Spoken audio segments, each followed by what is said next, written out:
Lord, through all the generations, you have been our home. Before the mountains were born, before you gave birth to the earth and the world, from beginning to end, you are God. You turn people back to dust, saying, "Return to dust, you mortals. For you 1,000 years are as a passing day, as brief as a few night hours. You sweep people away like dreams that disappear. They're like grass that springs up in the morning. In the morning it blooms and flourishes, but by evening it is dry and withered. We wither beneath your anger. We are overwhelmed by your fury.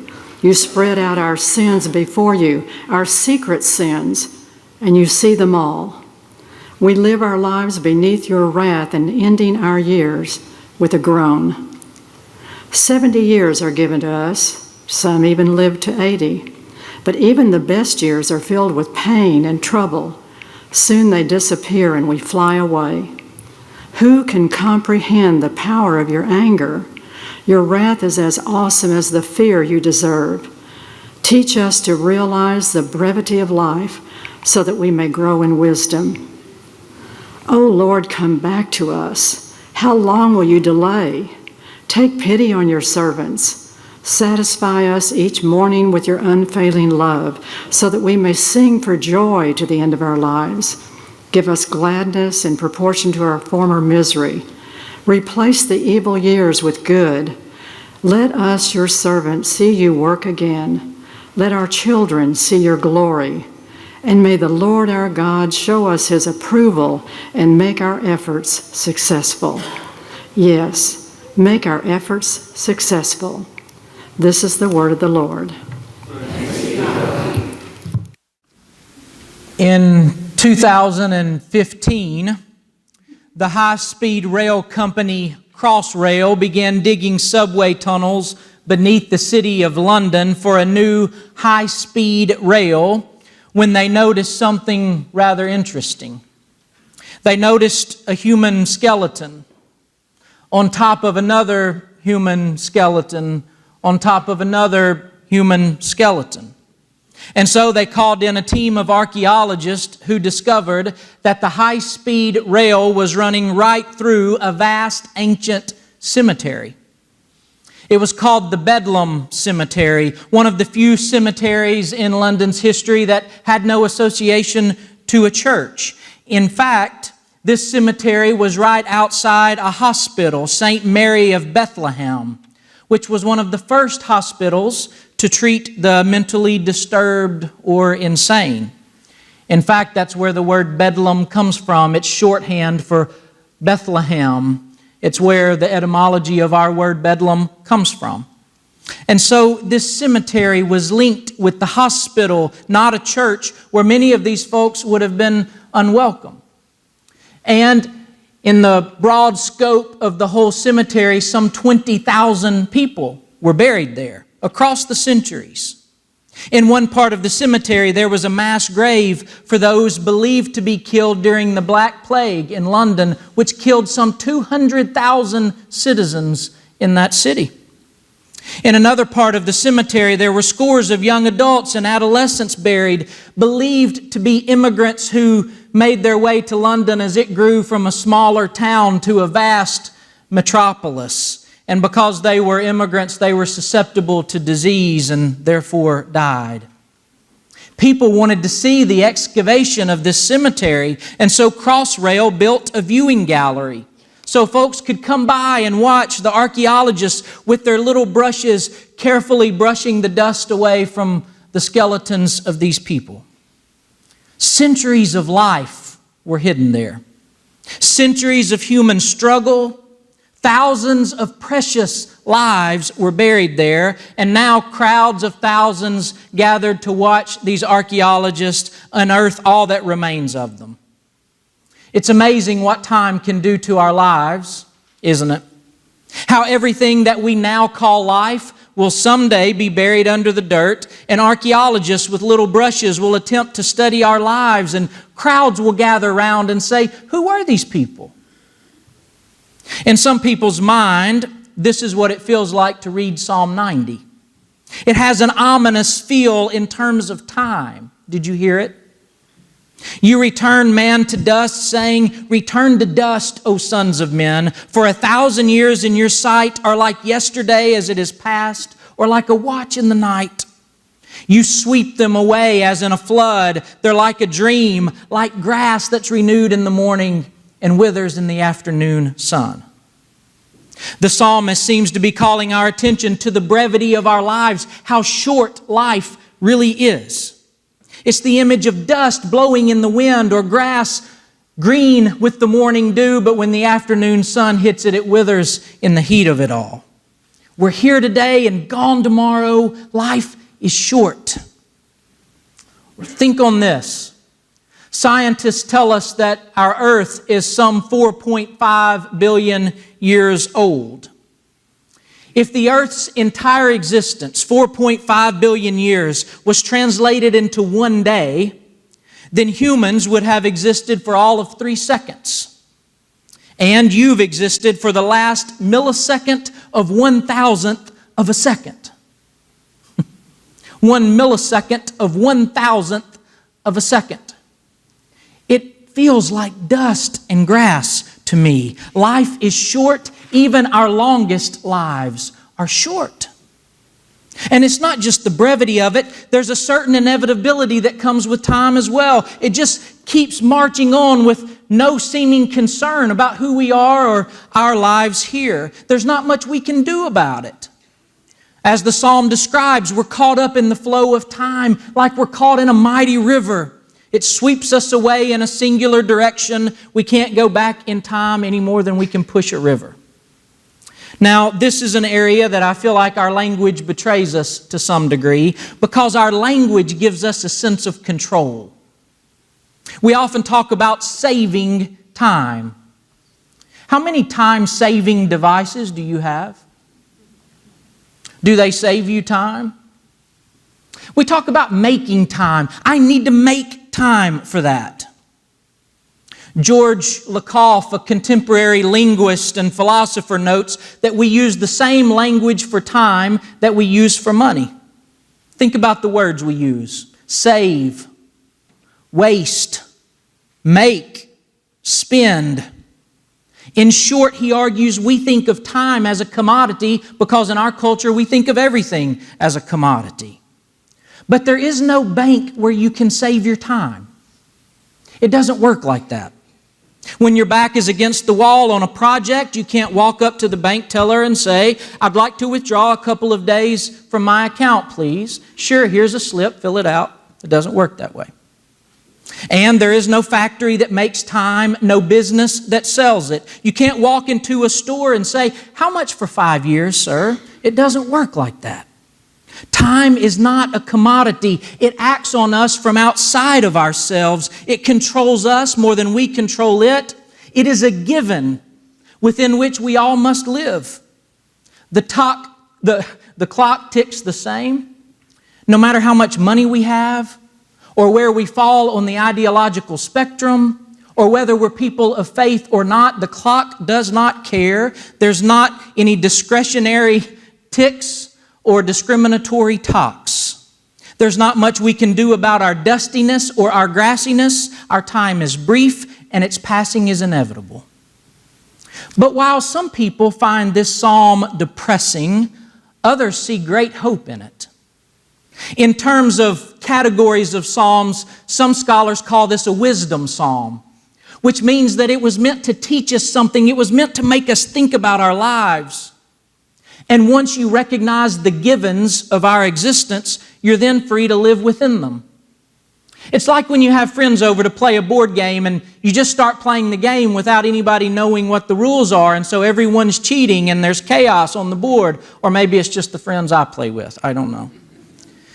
But then someone learns the rules, and when you recognize the givens, then you can really play the game. Once we recognize our finitude, then we're liberated to live our lives fully and well. Once we realize that someday will be the last day, then we're freed to recognize how precious every day really is and to live it to the full. Once we claim our dustiness, then all our pretensions of immortality fade away. In fact, the heart of this psalm seems to be verse 12. Did you hear it? Lord, teach us to number our days so that we may gain a heart of wisdom. This psalm reminds us that we don't have forever, and therefore we must redeem our time. Y'all, the statistics are staggering. I don't know if you've seen them. In Pulaski County, 1 out of every 1 person dies. It's amazing. Naming our frailty does not make us weak. It makes us wise. Naming our finitude doesn't make us depressed. It makes us wise. Naming our commonality with the dust and the grass doesn't make us desperate. It makes us wise, maybe even bold. Teach us to number our days so that we may gain a wise heart. If you notice the heading at the top of the psalm, you'll see that this psalm is ascribed to Moses. One scholar suggests that this psalm is what Moses was thinking about on top of Mount Pisgah. You might remember that story. It's in Deuteronomy 34. It's Moses' last days. In fact, he dies up there. You remember that story? I bet from that altitude, Moses could look back over the wilderness and remember nearly every part of his journey with God. How God liberated them from the Egyptians and led them towards the Promised Land, and over there is Sinai, and over there is where God provided manna, bread for the day, and over there is where God provided water from the rock. And then in the other direction, Moses could look into the Promised Land and see the future that he would never live into because he would die on top of that mountain. He was living a life that would outlive him. And so here he was on Mount Pisgah, suspended between heaven and earth, looking down upon the miraculous days he had already lived and the wondrous future he would never see. And from that higher altitude, he could see that his life was caught up in a greater life, and his story was part of a grander story. Up there on top of that mountain, all the dust and all the grass looks different. When I read this psalm, I do feel a heavy honesty, but I also feel a hopefulness, particularly with the way the psalm begins and ends. Did you hear it? Did you hear how the psalm begins? Lord, you have been our dwelling place. It literally reads, our hiding place. You are our shelter throughout all the generations. From everlasting to everlasting, you are God. The psalm begins by focusing on God, who's been a refuge for the faithful throughout all of human history. There is no age in which God's people are homeless. And there is no godless age because God is in all ages. There is no hopeless generation because God is present amongst all the generations. Before the mountains were born, the psalmist says, or you gave birth to the seas. Did you hear that? Did you hear that feminine image for God there? Before you gave birth to the seas. Is there room in your image of God for birth giving? Time here seems to have no impact on God. God existed before time. While we are dusty and grassy, God is birthing mountains, stable and fixed and eternal. And while the center of this psalm nods to the tyranny of time, the beginning of it focuses on a God who's transcendent towards time. And did you hear how the psalm ends? Establish the work of our hands. It literally reads, make permanent the work of our hands. The psalmist realizes that he doesn't have forever, but he also realizes that the God who exists without time also exists within time. The God who exists outside of history also exists within history. And the God who is the maker of the clock is also the Lord of every tick of it.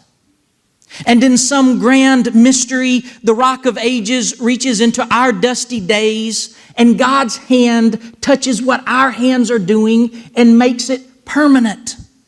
It establishes it. There is more than dust and grass here, brothers and sisters. There is some eternity here. There is some eternity now. If I could tweak Elizabeth Barrett Browning, time is crammed with eternity. Time is crammed with eternity. So I don't know about you, but here's what I plan to do. I plan to base my life on the things that really matter, because I don't have the kind of time to spend on things that don't. I'm going to hold hands with God as often as possible, because God tends to do things that stand the test of time. God has a way of making mountains out of dust and grass. I'm going to try to live every moment, every second, every breath as if it is a precious gift from God, because, well, I'm going to try to, in the words of William Sloane Coffin, die young as late as possible. And I'm going to try to refuse to die before I'm dead. Because I cannot imagine a greater insult to the God who gives us life than to die before we're dead. Y'all, what if God gave us life? Not just to exist through it, not just to endure it. What if God gave us life to live it? I'm going to try to live as if I don't have forever.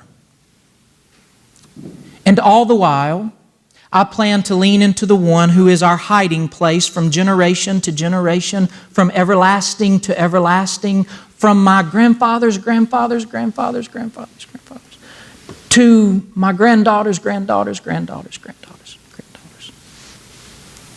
I'm going to try to hold hands with the one who has time in the palm of his hands.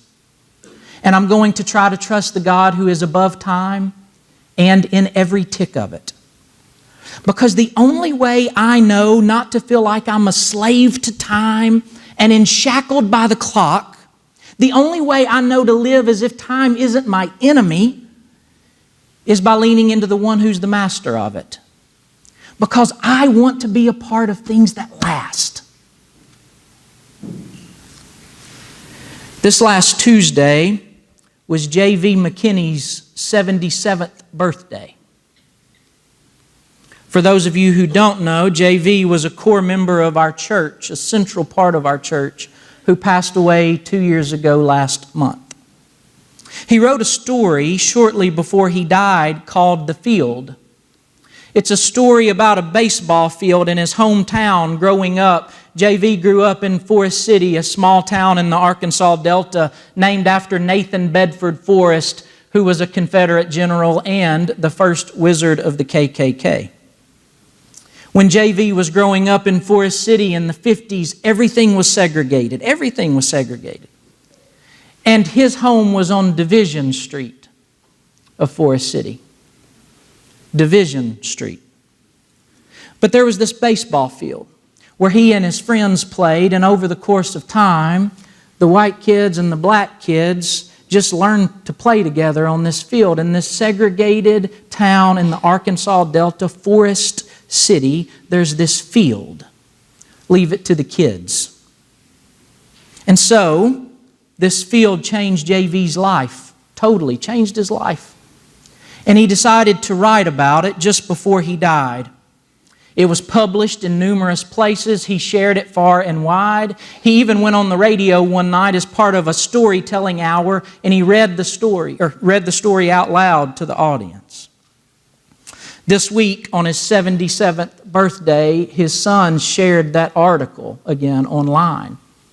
And other people began sharing that article online, and before I knew it, numerous people, it had gone viral. It's being shared online all over again. J.V. is no longer with us.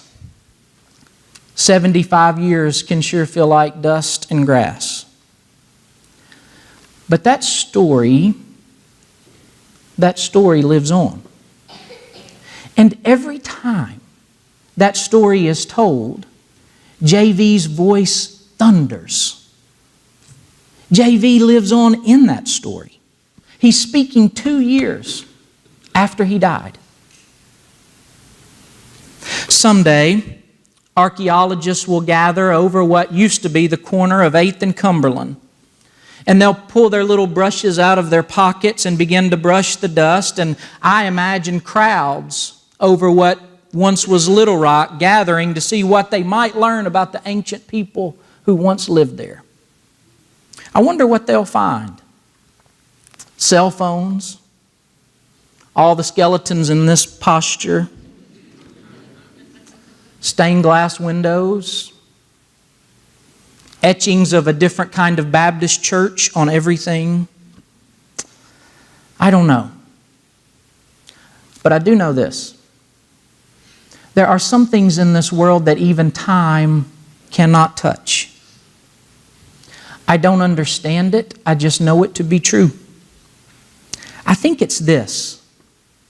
The God who lives somewhere outside the ravages of time loved us and loves us enough to live within that time, within the parameters of that time, with us, to join us there. And that God is the hiding place for all generations, including this one. That timeless God is also timely. And the eternal God who birthed the Ozarks, that eternal God who in so doing, that God's womb bursted with water and it filled all the rivers of Arkansas, that eternal God makes of our dust and grass something that will last forever. God establishes the work of our hands, brothers and sisters. God establishes the work of our hands. You do not have forever. I don't either. This ain't no dress rehearsal. Time is precious, and unlike anything else that you waste, if you waste your time, it's your life that you're wasting. But it is possible to live the sort of life that will outlive you. Especially when you consider all the wonderful things God can do with the dust. And all God's people said,